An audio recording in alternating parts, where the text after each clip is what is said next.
السلام عليكم ورحمة الله تعالى وبركاته.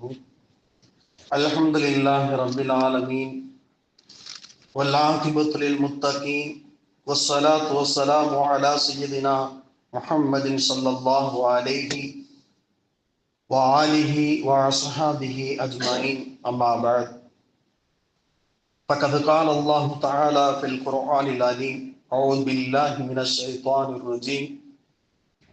وَلِلٍّ مَّمْدُودٍ وَمَاءٍ مَّسْكُوبٍ وَفَاكِهَةٍ كَثِيرَةٍ لَّا مَقْطُوعَةٍ وَلَا مَمْنُوعَةٍ وَفُرُشٍ مَّرْفُوعَةٍ. صدق الله العظيم. எல்லா புகழும் புகழ்ச்சியும் எல்லாம் வல்ல அல்லாஹ்விற்கே. ஸலவாத்தும் ஸலாமும் ஸல்லல்லாஹு அலைஹி வஸல்லம் அன்னவர்கள் மீதும், அன்னவர்களுடைய வாழ்க்கையை பின்பற்றி நடந்த சத்திய சஹாபாக்கள், தாபீன்கள், சுஹதாக்கள், நாதாக்கள், குறிப்பாக இந்த புனிதமான ஜும்ஆவுடைய தொழுகையை நிறைவேற்ற வருகை தந்திருக்கும் நம் அனைவர்கள் மீதும் அல்லாஹ்வுடைய அன்பும் அருளும் என்றும் நின்றும் நிலவட்டுமாக. ஆமீன். நாம் ரமலானுடைய இறுதி ஜும்ஆவிலே நாம் இருக்குகிறோம். வல்ல அல்லாஹ் இந்த ஜும்ஆவை நமக்கு இறுதியாக ஆக்காமல் நம்முடைய வாழும் காலமெல்லாம் அதிகமான ரமலானை அடைந்து கொள்ளக்கூடிய பாக்கியத்தையும், அந்த ரமலானிலே லைலத்துல் கத்ர் என்று சிறப்பாக இருக்கக்கூடிய அந்த இரவை நம்முடைய வாழ்நாளிலே அதிகம் அடைந்து கொள்ளக்கூடிய பாக்கியத்தையும் வல்ல அல்லாஹ் இந்த ரமலானுடைய பொருட்டால், இந்த முபாரக்கான ரமலானுடைய இறுதியின் பொருட்டால் நாம் செய்த பாவங்களை மன்னித்து நம்மளுடைய அமல்களை கபூல் செய்து, குறிப்பாக நம்முடைய நோன்பை ஏற்றுக்கொண்டு நம்முடைய வாழ்க்கையில் ஏற்பட இருக்கிற எல்லா விதமான கஷ்டங்கள், ஆபாத்துகள், முசீபாத்துகள், கடனை விட்டு பாதுகாத்து மறுமையிலே உயர்தரமான எந்த கண்களும் பார்த்திராத அந்த சொர்க்கலோகத்தை அல்லாஹ் தஆலா நமக்கு நசீபாக்கி தந்தருள்வானாக. ஆமீன். கிருபையுள்ள கண்ணியத்திற்குரிய அல்லாஹ்வின் நல்லடியார்களே, இந்த நோம், இந்த ரமலான் நம்மளை எப்படி வளர்த்தது, நம்மளை எப்படி வார்த்து எடுத்திருக்கிறது. இந்த ரமலான் என்பது நமக்கு ஒரு பயிற்சி மாதம். மீதி இருக்கக்கூடிய 11 மாதங்களில் நம்முடைய வாழ்க்கையை எப்படி அமைத்துக் கொள்ள வேண்டும் என்ற ஒரு வளர்ப்பை, ஒரு வார்ப்பை நமக்கு எடுத்துக் கொடுக்குகிறது இந்த ரமலான். நாம் நோம்பாளிகள் யாரும் போய் பேச மாட்டோம், ஆசைப்பட மாட்டோம். தன்னுடைய மனைவியே இருப்பா, ஆனா ஆசை வராது, உணர்வு வராது. தடுக்கும் நோம்பு, நீ நோம்பு.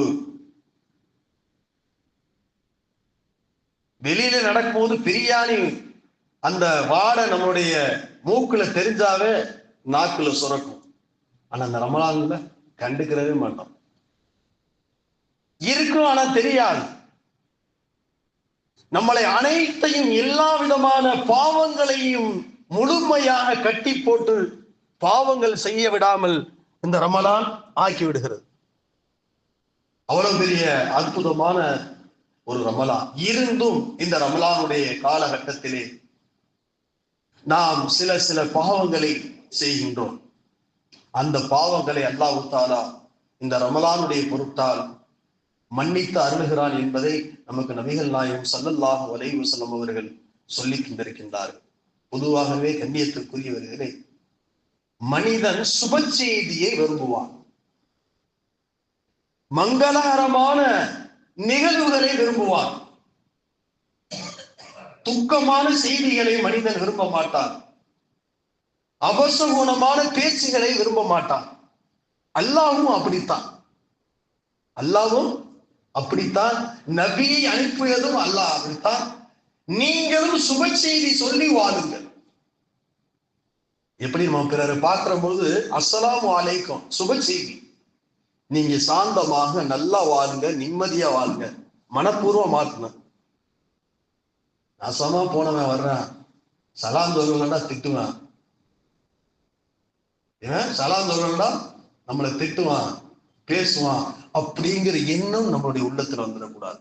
அவன் எப்படியே இருக்கட்டும், நாம் அவனை யா அல்லாஹ் இந்த சலாத்தின் மூலமாக, இந்த சுப செய்தியின் மூலமாக திருத்து என்று நாம் நம்மளுடைய எண்ணத்துல நினைச்சு நாம் சலாத்து.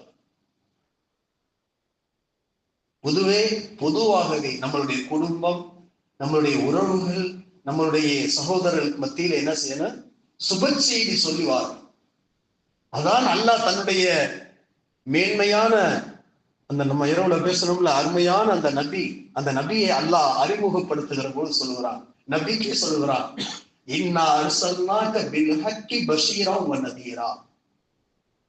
சூரத்துல் பக்கராவுல அல்லாஹ் சொல்லி காட்டுகிறான், உன்னை நாம் பஷீரா வ நதீரா, பஷீர்னா சுப செய்தின்னு அர்த்தம். பபஷர்னாஹு பியஹியா, பபஷர்னாஹு ஈசா அப்படின்னு நல்லா சொல்றான்ல, சுப செய்தி. இப்ப அல்லாஹ் என்ன யார நபியை என்ன எப்படி அனுப்பி இருக்கிறான்? சுப செய்தி சொல்லுபவராக. நீ நல்லதான் சொல்லிக்கிட்டே இருக்கணும். ஜமாத்துல போகும்போது பாருங்க, இது ரவுபர் கூப்பிட்டு முத்தகல்லிட்டு அறிமுகப்படுத்திப்பாரு. இங்க சொல்லும் போது ஒழுக்கங்களை சொல்லுவாங்க, நல்ல பழக்கங்களை அவர்கிட்ட சொல்லணும். அப்படிப்பட்டவன் இப்படிப்பட்டவன் அப்படி இப்படின்னு சொன்னா அவன் நிக்க மாட்டான் முன்னாடி. அந்த முத்தகல்லிட்ட ரவுபரை அறிமுகப்படுத்தும் போதே அவர்கிட்ட உள்ள நல்ல குணங்களை அறிமுகப்படுத்தணும். முத்தகல்லிம் எப்படி பேசணும்? பெரிய நரகம் இருக்கு, நீ தொழுக வர மாட்ட, பள்ளியாசலுக்கு வரலண்டா அல்லாஹ் உன்னை நரகத்துல ஓட்டுவான்னு அவன் வரவே மாட்டான். அவருக்கு நல்ல செய்திகளை நாம் சந்திக்கிற பொழுது நல்ல செய்திகளை சொல்லி மனப்பக்குவத்தை ஏற்படுத்தி அழைத்து வருவதுதான் தஅவத்தை இலல்லாஹ். அதான் சுப செய்தி. அதான் நபி அல்லாஹ் சொல்லுகிறான். அடுத்து என்ன சொல்லுகிறான்? பஷீரா வ நதீரா. அவனை அணைச்சு கொண்டாந்து பள்ளியில வச்சு பக்குவப்படுத்தி அப்ப சொல்லு நரகத்தை எச்சரிக்கை செய்யி, குடிக்காத, விபச்சாரம் செய்தாத, திருடாத, உனக்கு மிகப்பெரிய கபூர்ல வேதனை இருக்கு, நரகம் இருக்கு எப்ப சொல்லணும்? அவனை பக்குவப்படுத்தி ஆள்படுத்தி பள்ளியில உட்கார வச்சு அப்புறம் சொல்லணும். அல்லாஹ் எவ்வளவு அப்படியே அல்லாஹ்வுடைய அந்த வர்ணிப்பு இருக்குகிறது, அல்லாஹ்வுடைய வார்ப்பு இருக்குகிறது. நம்மளுடைய வாழ்க்கைக்கு உதாரணம். அவன் இப்படித்தான் வாழணும், நம்மளுடைய குடும்பத்திலே இப்படித்தான் வாழணும். பிள்ளைகளை கொண்டு பேசும் போதே அவனை உயர்வாக பேச வேண்டும், உன்னதமான பேச வேண்டும், கண்ணியத்தோடு பேச வேண்டும், நல்ல நற்செய்திகளை சொல்லி நல்லதை சொல்லி தீயதை தடுக்க வேண்டும். அல்லாஹ் என்ன சொல்றான்? யஅமுரூன பில் மஅரூஃபி வ யன்ஹவுன அனில் முன்கர். முன்னாடி என்ன செய்யணும்? யஅமுரூன பில் மஅரூஃப், அவனுக்கு நன்மையை ஏவணும், வ யன்ஹவுன அனில் முன்கர், ரெண்டாவது தான் பாவத்தை தடுக்கணும். போன உடனே நீ செய்யாத செய்யாதா இதாகும். இது குடும்பத்துல எல்லாம் அப்படித்தான். நம்முடைய வாயிலிருந்து வருகிற அந்த வார்த்தைகளுடைய அமைப்பு தான் மனுஷனை மாற்றும். ஒரு அரசர் இருந்தார், ஒரு கனவு இருக்கார் அரசர். அந்த கனவை பார்த்தோன்னா அவருக்கு காலையில மிக திடுக்கம் ஆயிடுச்சு, பெரிய திடுக்கம், விபரீதமான கனவு. அப்ப கூப்பிட்டு தன்னுடைய அமைச்சர்கள் எல்லாம் கூப்பிட்டு சொல்றாரு, நான் இன்னைக்கு நைட் ஒரு கனவு கண்டேன். என்ன மன்னர், நீங்க என்ன கனவு கண்டீங்க அப்படின்னு சொல்லும் பொழுது, என் பல்லு பூரா அப்படியே கொட்டி விழுகிறதா கனவு கண்டேன். கனவுக்கு பல அர்த்தம், ஒவ்வொன்றுக்கும் வேற மாதிரியா தெரியும், ஒண்ணுக்கு ஒரு மாதிரியா தெரியும். பல்லு கொட்டுறதுன்னா அது ஒரு மாதிரியா இருக்கு. கனவுக்கு அது தெரிஞ்ச கலை, எல்லாருக்கும் கனவுக்கு சொல்ல முடியாது. ஆகையினால்தான் ரசூலுல்லாஹ் சொல்றாங்க, உனக்கு மனசுல நல்ல கனவா தெரிஞ்சா அல்லாஹ்வுக்கு நன்றி செலுத்து, உன்னுடைய மனசுக்கு கவலை ஆயிருச்சா, தெரிஞ்சவங்கள்ட்ட போய் சொல்லு, எல்லாத்துலயும் போய் ஒப்பாரி வைக்காது. நீ என்ன செய்ய, அந்த இடத்திலேயே இடது புறத்தில் தூக்கிட்டு எல்லா இடத்துல பாதுகாப்பு. இதுதான் மார்க்கம் சொல்றது, நபி சொல்ற சுன்னத்து கனவு. இப்ப இந்த மன்னர் என்ன செஞ்சிட்டாரு, சொல்லிட்டாரு. அப்ப அமைச்சர் பெருமக்கள்லாம் என்ன சொன்னாங்க, மன்னா இது மிகப்பெரிய விபரீதமான கனவா இருக்கு. அவரே விபரீதம் சொல்லிதான் உட்கார்ந்து இருக்காரு, இதுல அமைச்சர்லாம் சேர்ந்து சொன்னா எப்படி இருக்காங்க, ஹால் நடுங்கி போயிட்டாரு. அறிவிப்பு, நம்ம நாட்டுல வாழ்ற கனவு கலை அறிந்தவங்களுக்கு பூரா எல்லா மன்னர் கூப்பிடுறாருன்னு சொல்லி அறிவிச்சிருங்க, என்ன கனவுன்னு மட்டும் சொல்லிடாது அப்படின்னு சொல்லி அமைச்சருக்கு உத்தரவு போட்டார். எல்லாம் வந்துட்டாங்க, எல்லாம் வந்துட்டாங்க. அந்த கனவுலே அந்த நாட்டிலே மிக உயர்ந்த இடத்துல இருக்கிறவரு, அவரை முதல்ல கூப்பிடுங்கிறார் மன்னர். அவர் நல்லா சொல்லுவாரு, அவர்தான் கனவுக்கெல்லாம் மிகப்பெரிய அமீர். அவரை வர சொல்லுவன் ரூமுக்கு கூப்பிடுறாரு மன்னர். இப்போ என்ன செய்யறாங்க, அமைச்சர் பெருமக்கள் அவர் போய் அந்த கனவுக்கு விளக்கம் சொல்றவரை அனுப்பிச்சுட்டாங்க. அவர் உள்ள போயிட்டாரு. உள்ள போனோன்னா என்ன கனவு, என்ன கனவுன்னு அமைச்சர்லாம் சொல்லலையே. இப்ப மன்னர்கிட்ட கேட்கிறாங்க, மன்னர் கேட்கிறாரு, மன்னர் அவர் கேட்கிற என்ன கனவு வேண்டிய, என் பல்லு பூரா கீழே விழுகிறதா கனவு. மன்னா இது மிகப்பெரிய ஆபத்தான விபரீதமான கனவு. என்ன விபரீதம், என்ன விபரீதம், உங்க வாப்பா மூத்தாயிடுவார், உங்க அம்மா மூத்தாயிரும், நீங்க கட்டின மனைவி மூத்தாயிரும், உங்க பிள்ளைய பூரா மூத்தாயிரும், நீங்க மட்டும்தான் இருப்பீங்க மன்னா. அதுதான் இந்த பல் பூரா விழுகிறது காட்டுது. இதுதான் கணவனுடைய விளக்கம். உடனே மன்னர் கூப்பிட்டாரு. முதல்ல இவனை தூக்கி செய்யல. அதுக்கு முன்னாடி என்ன சொல்லப்பட்டிருக்கு, மன்னருடைய கனவுக்கு யாரு விளக்கம் நல்லா சொல்றீங்களோ அவர்களுக்கு மன்னர் பெரிய சன்மானம் வாங்குவாருங்க கூப்பிட்டு. இந்த சன்மானத்துக்கு ஆசைப்பட்டு நிறைய வந்துட்டாங்க. மன்னர் எப்படி கொடுப்பாரு சன்மானம், அந்த காலத்துல எழுதி வைக்கிறது தானா. நம்ம பாருங்க, நம்ம ஊர்ல வைத்தியம் பார்த்ததுக்கு இடம், மன்னருக்கு புதுக்கோட்டை மாமன்னருக்கு கூஜா தூக்கிட்டு போனதுக்கு இடம். அன்னைக்கு அந்த காலம் அப்படியேதான். அவர் கூட இருந்தாங்க அதை பூரா எடுத்துக்கப்பா அப்படி ஒரு காலங்கள். அப்ப மன்னர் சன்மானம் கொடுக்குறாருன்னா குமிஞ்சுட்டாங்க. இவர் உள்ள போய் மாட்டிக்கிட்டாரு. இவனை தூக்கி உள்ள போகணும். என்னடா சன்மானம் வாங்க வந்தா சேதுக்குள்ள தூக்கி போய் சொல்லிட்டாங்க தண்டனை. சரி, இப்ப எல்லாரும் கேட்கிறாங்க, என்னங்க போன ஒரு ஆளை காணா, போனவரு உள்ள போயிட்டாரு, போனவரு திரும்ப வரல. மஸ்ஜித் மௌமூர்ல எப்படி போன மலைக்கு திரும்ப வர்றதுனால அவர் உள்ள போனாரு, உள்ளே கொண்டு போட்டாரு செயலுக்குள்ள அப்படின்னு சொன்னா இருக்கிறவனுக்கெல்லாம் நடுக்க ஆரம்பிச்சிருச்சு. இது என்னடா, அவர் போய் என்னங்க விளக்கம் சொன்னாரு, இதே விளக்கம் சொன்ன இந்த மாதிரிதான் அவர் பொண்டாடி புள்ள எல்லாமே குடும்பமெல்லாம் போய் ஒரு நடுக்க தூக்கி போட்டாருண்டா. இப்ப ரெண்டாவது ஒருத்தர் நடுக்கத்திலையும் தன்னை திடப்படுத்திக்கிட்டு போய் ரெண்டாவது மன்னர் கூப்பிடுறாரு. அவர் கணக்கு விளக்கம் சொல்ல போறாரு. அப்ப நீங்க என்ன கனவு வண்டிய மன்னர்னு கேட்கிறார். நீங்க என்ன கனவு வண்டிய, நான் பல்லு விழுவதாக கனவு கண்டேன், அற்புதமான கனவு. அவர் என்ன சொல்றாரு, அற்புதமான கனவு கண்டிருக்கீங்க. என்னப்பா, என்ன அப்படி அற்புதமான கனவு, நீ சொல்றத பார்த்தாவே எனக்கு சந்தோஷமா இருக்கு. மன்னா நீங்க நீண்ட நாள் வாழுவீங்க. யாரை விட, உங்க பாப்பாவை விட, உங்க அம்மாவோட. இந்த விளக்கு கணக்கு சொல்லும் போது அவர் நல்லா தானே சொன்னாரு, ஏன் ஜெயில போட்டாருன்னு இவரு கேட்டாரு. நான் கனவு கரெக்டா தான் அர்த்தம் சொல்லியிருக்காரு, அருமையான விளக்கம் சொல்லியிருக்காரு. இவரை ஏன் போய் அவர் ஜெயில போட்டாருன்னு சொல்லிட்டு இவரும் உள்ள போனார்.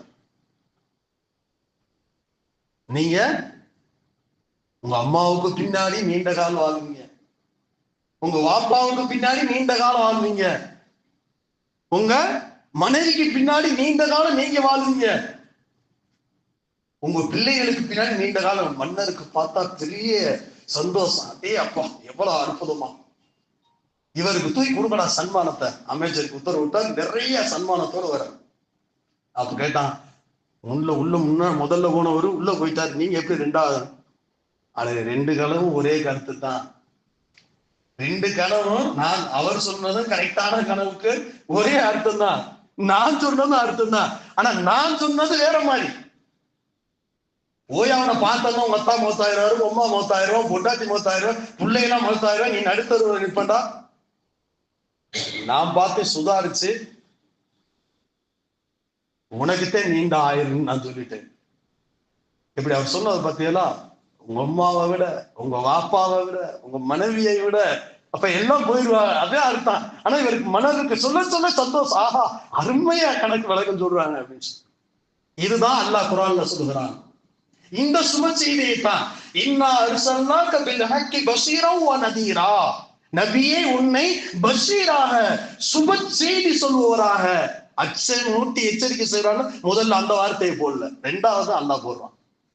அப்ப நம்ம பேசுற பேச்சு, நம்ம சொல்ற அந்த செய்திகள் அது நலமானதாக வாழ்த்தாக இருக்க வேண்டும் என்பதை அல்லாஹ் நபிக்கு பாடம் சொல்லி சமுதாய அரங்கத்தில் நீங்கள் உங்களுடைய வாழ்க்கையை இப்படி ஆக்கிக் கொள்ளுங்கள் என்று அல்லாஹ் சொல்லுகிறான். கண்ணியத்திற்கு